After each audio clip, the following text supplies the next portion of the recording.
నెల్లూరు జిల్లా ఉదయగిరి నియోజకవర్గం వింజమూరులో దొంగలు రెచ్చిపోయారు. స్థానిక సాయిబాబా ఆలయం వెనుకాల నివాసముంటున్న చిలకపాటి మాలకొండయ్య ఇంటిలో సుమారు 10 లక్షల రూపాయలు విలువ చేసే బంగారు ఆభరణాలు, 20,000 రూపాయలు నగదును దుండగులు ఎత్తుకెళ్లారు.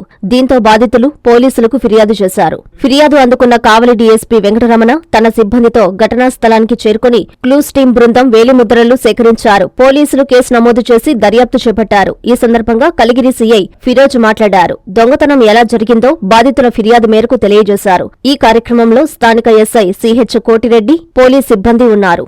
మధ్యలో వింజమూరు పోలీస్ స్టేషన్ పరిధిలో వింజమూరు టౌన్లో ఈ సాయిబాబా గుడి వెనక సాయినగర్ అనే ప్రాంతంలో మాలకొండయ్య గారు, ఇతను తెల్లబాడు హై స్కూల్లో స్కూల్ అసిస్టెంట్గా పనిచేస్తుంటారు. అట్లాగే వాళ్ళకి 2 పిల్లలు. ఈ మాస్టర్ గారు వాళ్ళ పిల్లలు ఉదయం 8:30కి ఇంట్లో నుంచి వెళ్ళిపోతారు.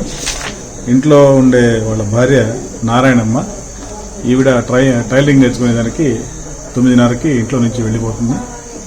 సో ఈ సమయంలో అంటే ఉదయం 9:30 నుంచి 12:30 మధ్యలో వీళ్ళ ఇంట్లో ఎవరు లేని సమయంలో ఒక చోరీ జరిగింది.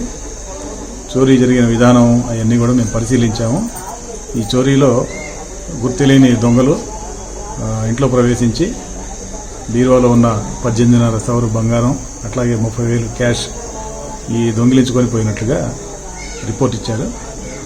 దీనికి సంబంధించి క్లూస్ టీమ్ మేము నెల్లూరు నుంచి పిలిపించాము.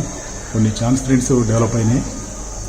అట్లాగే కొంతమంది అనుమానితులు కూడా ఉన్నారు మా లిస్టులో. వాళ్ళని కూడా వెరిఫై చేస్తున్నాం. నేరస్థలాన్ని కావలి డిఎస్పీ గారు పరిశీలించారు. దీనికి సంబంధించి మేము పూర్తి స్థాయిలో దర్యాప్తు చేసి సాధ్యమైనంత త్వరలో దొంగలు పట్టుకొని. స్కూల్ అసిస్టెంట్ సోషల్గా తెల్లవాడ హై స్కూల్లో పనిచేస్తున్నాము. నాకు 2 గంటలకు ఫోన్ వచ్చింది. మా ఆవిడ ఇంట్లోకి వచ్చేసరికి తాళాలు వేసినట్టే ఉన్నాయి.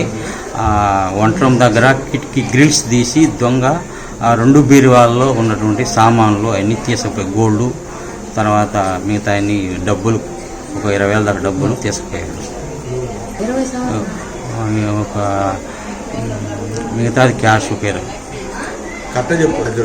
అదే అది కూడా 4 గాజులు, నల్లబూసల దండ, ప్లస్ ఇంకా చంపు సవరాలు.